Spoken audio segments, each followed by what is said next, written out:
Kem ftesë për nesër në ora 10, mirë po ne konsiderojmë që nuk jem plotësu kushtet që të kalohet në rundin e dytë. Kjo çka ka ndodhur sonte, veç ka ndodhur shkelja e kushtetutës.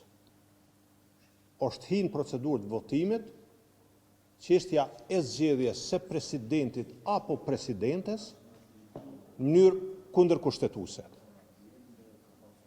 Dhe kjo praktikë duhet ndërpritet. Duhet ndërpritet me qëllim që të ruhet stabiliteti politik, të ruhen institucionet e vendit. Në të kundërtën, sigurisht se ka rrezik, edhe ky rrezik ka adresë. E adresa e kësajna është lëvizja vetëvendosje dhe zoti Kurti. Unë nuk dëshiroj, nuk du me besu që me prodhu situatë që vendi me shku në anarki. Nuk mundet mënyrë antikushtetuese me u zgjedh presidentja apo presidenti i vendit. Prej datës 28 dhjetor deri me sonte nuk ka pas as sinqeritet, as seriozitet, as vullnet që vendi me pas kompletim të institucioneve.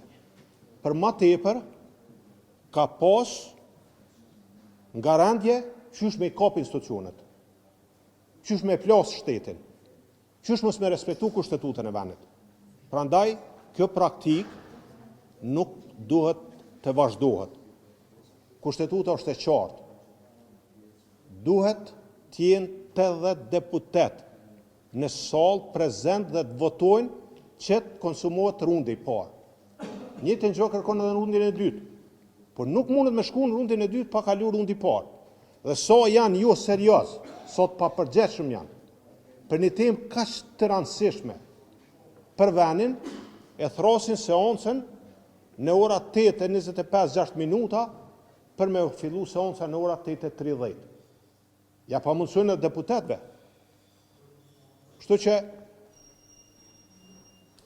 kem ftesë për nesër në ora 10, mirë po ne konsiderojmë që nuk jem plotësu kushtet që të kalohet në rundin e dytë, pasi që rundi i parë nuk i ka pas 80 deputet prezent dhe nuk kanë votu 80 deputet të Kuvendit të Republikës Kosovës.